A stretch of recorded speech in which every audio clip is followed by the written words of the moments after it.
আছে, কি বা আর আছে।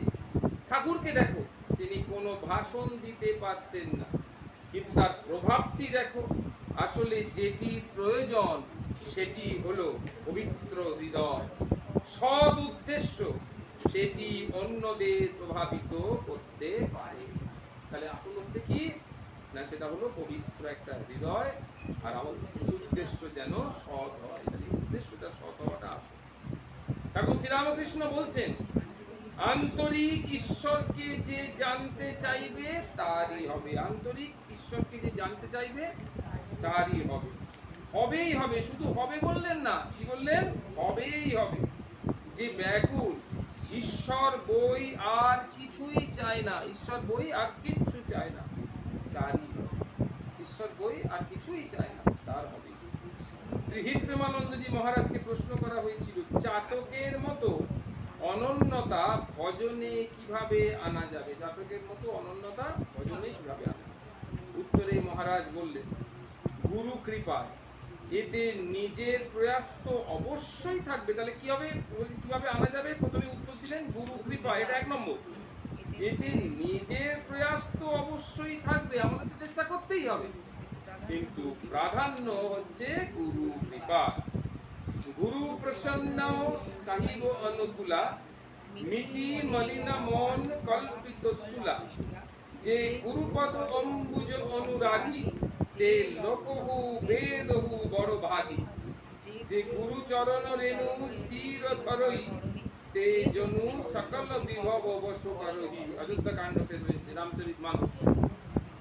হ্যাঁ, বুঝা গেছে কি বলছে বাংলাতে? গুরু প্রসন্ন আর স্বামী অনুকূল জেনে আমার মনের কল্পিত পীড়া দূর হয়ে গেছে। যত পীড়া আছে সব দূর হয়ে গেছে। থেকে একটা হলো গুরু প্রসন্ন আছে আমার উপরে, আর স্বামী মানে ভগবান জগৎ স্বামী, তিনি অনুকূল মানে আমার ব্যাপারে আছে। এইটা জেনে কি হয়েছে, আমার মনের যত কল্পিত পীড়া সব দূর হয়ে গেছে। যে গুরুর চরণ কমলে অনুরাগী, সে লৌকিক এবং আধ্যাত্মিক দৃষ্টিতে অতি ভাগ্যবান। এই যে বলছে তে লোকহু বেদহু বড় ভাগী, বড় ভাগী মানে বড় ভাগ্যবান। এই যে গুরুচরণ শিরে ধারণ করে রয়েছে, যে গুরুচরণ রেণু শিরে ধরহি, তার মানে যে গুরুচরণ শিরে ধারণ করে রয়েছে, জগতের সকল বৈভব তার বশে এসে গেছে। বৈভব মানে সাম্রাজ্য, বৈভব মানে টাকা পয়সা, অর্থ করি সব চলে এসেছে। যে নিজের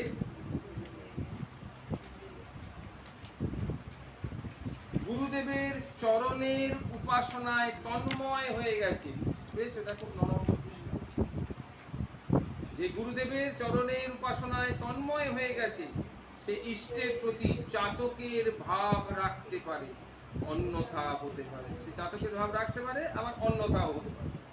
যে গুরুদেবের অনন্য উপাসক নয়, সে ইষ্টের প্রতি অনন্য কখনোই হতে পারে না। তাই তো স্বাভাবিক ব্যাপার। যে বলছে কি গুরুদেবের অনন্য উপাসক নয়, সে গুরুদেব যে ইষ্ট দিয়েছিল তার উপর অনন্য উপাসক হবে কি করে? হ্যাঁ, হতে পারে না। গুরুদেবের কৃপাতে ইষ্টের প্রতি চাতকের ভাব হয়। চাতকের ভাব মানে কি? চাতক পাখি গলায় যদি শুকিয়েও যায়, মরেও যাবে, তবু বৃষ্টির জল ছাড়া কিছু খাবে না। এই জল অনন্যতা, সে বৃষ্টির জল। তাহলে আমি আমার সংকটে পড়ি, বিপদে পড়ি, যা খুশি হয়ে যা, কিন্তু আমার গোবিন্দেই অনন্য। ইষ্টের নাম রূপ লীলা, ইষ্টের এক গুণময়ী বৃত্তি, তখন পান করে উপাসক। গুরু কৃপা প্রাপ্তই কেবল এভাবে ইষ্ট চিন্তায় মগ্ন হতে পারে। তাই বলে গুরু কৃপায় দিতে বলে। গুরু কৃপা মোক্ষেরও স্বরূপ, তাই সে বড় সৌভাগ্যশালী। যে গুরু চরণের আশ্রয় নিয়ে তার দ্বারা প্রদর্শিত উপাসনা পদ্ধতি অনুসরণ করে, উপদেশ ধারণ করে, ইষ্টকে প্রসন্ন। কত বড় জিনিস আমরা ইষ্টকে প্রসন্ন।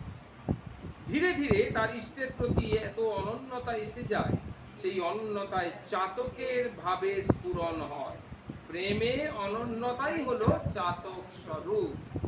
ইষ্ট নিষ্ঠা থেকে আস্তে আস্তে আস্তে আস্তে আমার গোবিন্দ ছাড়া আমার আর কোনো কিচ্ছু চিন্তা নেই। এইরকম তুলসীদাস জি সেই অনন্যতার কথা বললেন। কি বলছেন?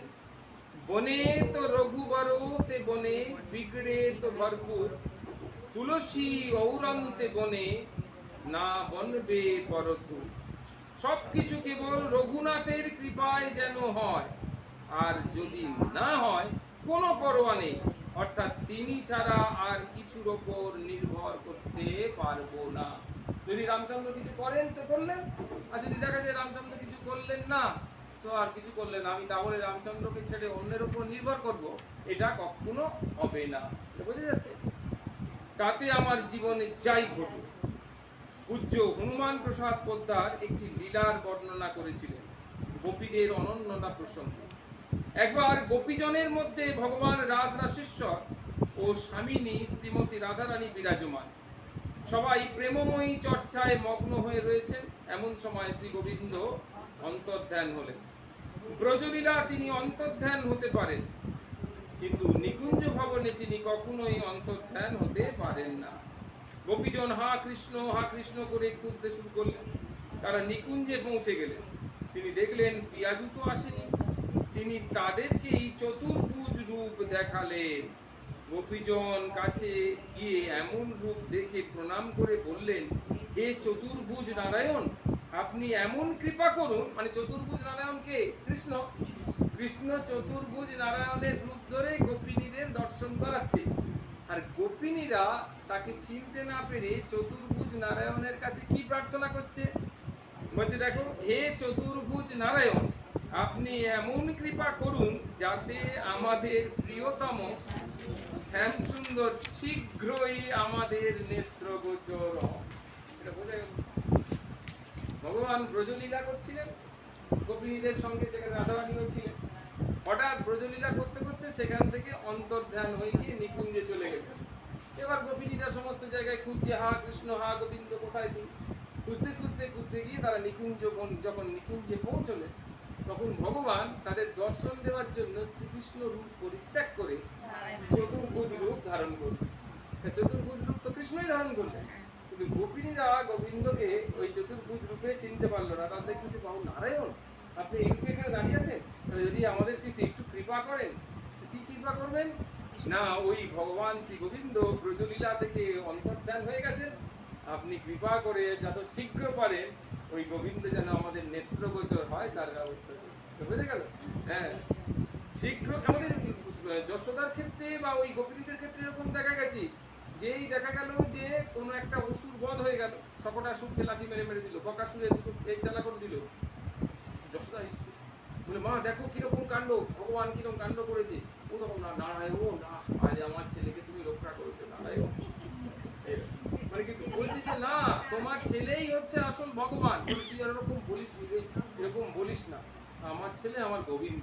তুই এসব করে শিখেছিস যে আমার গোবিন্দ নারায়ণ ছিলেন বলে, ওদের ইষ্ট দেবতা হচ্ছে নারায়ণ, নারায়ণ ছিলেন বলে আমার গোবিন্দকে, গোপালকে রক্ষা করেছে। গোপাল যে নিজে রক্ষা করছে সেই সব এই লীলাতে ভুলিয়ে দিয়েছে। সেই জন্য ওই যে মাটি গিয়ে যে মাকে বিশ্বরূপ দর্শন করালো, সঙ্গে সঙ্গে বিমোহিত করে দিল যে ওটা যদি মনে রাখে তাহলে তো বাৎসল্য লীলা হবে না, সবসময় ভগবান একটা দূরত্ব বজায় থাকবে। তাই বললেন, শীঘ্রই আমাদের নেত্রগোচর হন। এই শ্যামসুন্দরী কেবল দুটি বাহু বেশি প্রদর্শন করেছেন বলে এই গোপীজনের প্রেম গুপ্ত হয়ে গেল। বোঝা গেল লাইনটা? শ্যামসুন্দর তো দু হাত, কেবলমাত্র দুটো হাত আর এক্সট্রা করেছে। এক্সট্রা করতে যাওয়ার ফলে কি হলো? গোপীজনের যে প্রেম সেটা লুকিয়ে গেল, ওই প্রেম আর রইল না। ওই একই লোক তো, কিন্তু প্রেমটা আর রইল না। এরপর তারা চলে গেলেন। ভগবান দেখলেন এদের কতটা অনন্যতা। কে বলো, দুটি বাহু বেশি যুক্ত হয়ে দেখা দিয়েছেন বলে এদের ভিতরের প্রেম গুপ্ত হয়ে গেল। এবার প্রিয়াজু মানে রাধারানী, তিনি নিকুঞ্জে প্রবেশ করলেন। শ্রীকৃষ্ণ ভাবলেন তাকেও চতুর্ভুজ দেখায়, কিন্তু তিনি পারলেন না। শ্রীমতী আসার সঙ্গে সঙ্গেই দুটি ভুজ আপনা থেকেই অন্তর্ধান হয়ে গেল। তিনি মুরলী মনোহর রূপে বিরাজমান হয়ে গেলেন। শ্রীমতী রাধারানীকে দেখাতে পারলেন না। মানে দেখাতে পারবেন না, তারা দেখাও যে রাধারানী কতটা পাওয়ার, কতটা শক্তি, কতটা প্রেম, কতটা অনন্যতা। যে অনন্যতার শক্তিতে ভগবানের ইচ্ছা শক্তির থেকেও বড় তার যে এক্সট্রা দুটো হাত আপনা হতেই অদৃশ্য হয়ে গেল। বাকি দুটো হাত পড়ে রইল, তিনি মুরলি ধরে বাজাতে শুরু করলেন। এরকম একটা ব্যাপার। সুন্দর লীলা এটা। হ্যাঁ, এটি হলো চাতকের মতো অনন্য। ইষ্টপ্রেম গুরু কৃপায় প্রাপ্ত হওয়া যায়। ইষ্টপ্রেম গুরু কৃপায় প্রাপ্ত হওয়া যায়।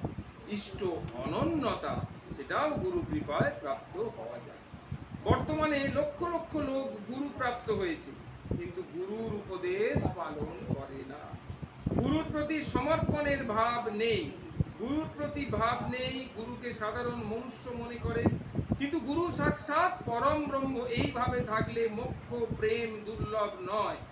প্রেম যখন আসে তখন চাতকের মতোই হয়। যেমন মিরাজির হৃদয়ে গিরিধারীর প্রতি প্রেম, মেরে তো গিরিধারী গোপাল দুসরে না কই। আমার গিরিধারী গোপাল ছাড়া দ্বিতীয় আর কেউ নেই।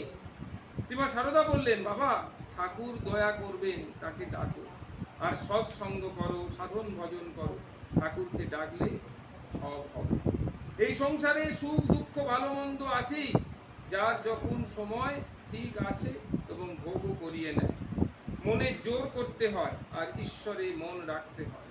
মহাপুরুষ মহারাজ বললেন, মনকে অধিক অশান্ত হতে দিও না, হলেই প্রভুর কাছে বালকের ন্যায় কেঁদে কেঁদে প্রার্থনা করবে, তাহলেই নিশ্চয়ই শান্তি পাবে। একটা সুন্দর করে আমরা এগিয়ে গিয়ে সেই শান্তির সন্ধানে গেলাম, যে শান্তিটা যাতে পাবো আমরা যেভাবে আছি। আজকের একটা গুরুত্বপূর্ণ দিন, আমরা দীক্ষার দিন, ঠিক এইভাবে যেন আমরা চাতকের মতো জীবনযাপন করতে পারি, যেন অনন্যতা, সব থেকে বড় অনন্যতা লাভ করতে পারি। হরে কৃষ্ণ কৃষ্ণ কৃষ্ণ হরে হরে, হরে রাম রাম রাম হরে হরে। হরে কৃষ্ণ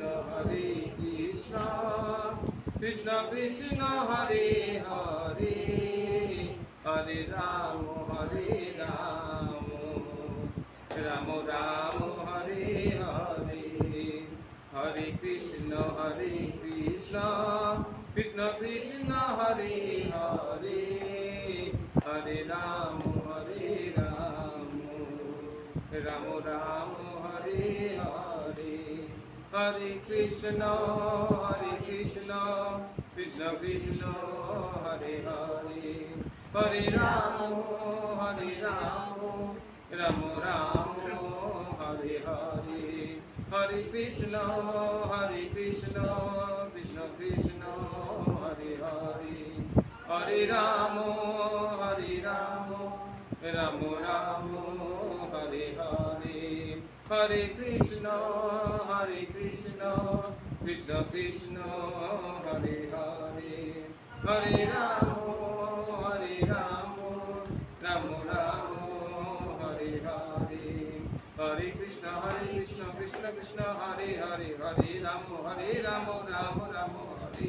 হরে কৃষ্ণ কৃষ্ণ হরে হরে, হরে রাম রাম রাম হরে। হরে কৃষ্ণ কৃষ্ণ কৃষ্ণ হরে হরে, হরে রাম রাম রাম হরে। শ্রী কৃষ্ণ চৈতন্য প্রভু নিত্যানন্দ, হরে কৃষ্ণ হরে রাম শ্রী রাধে গোবিন্দ। শ্রী কৃষ্ণ চৈতন্য প্রভু নিত্যানন্দ, শ্রী অদ্বৈত গদাধর শিবাসাদি গৌর ভক্তবৃন্দ। শ্রী কৃষ্ণ চৈতন্য প্রভু নিত্যানন্দ, শ্রী অদ্বৈত গদাধর শিবাসাদি গৌর ভক্তবৃন্দ।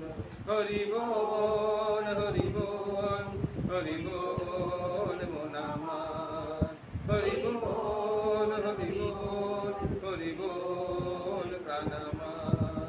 নিতাই গৌর হরি বল হরি বল হরি বল তনামার। নিতাই গৌর হরি বল হরি বল হরি বল বোধামার। নিতাই গৌর হরি বল হরি বল হরি বল বাঁকার।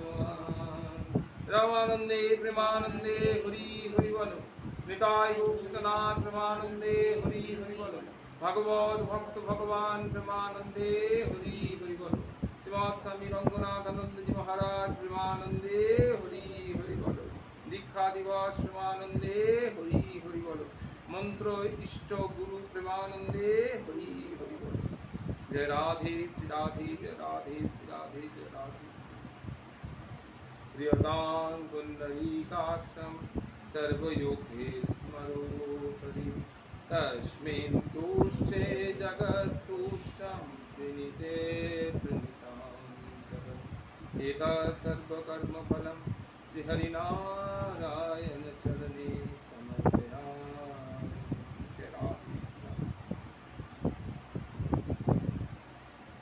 ভালোই থাকে।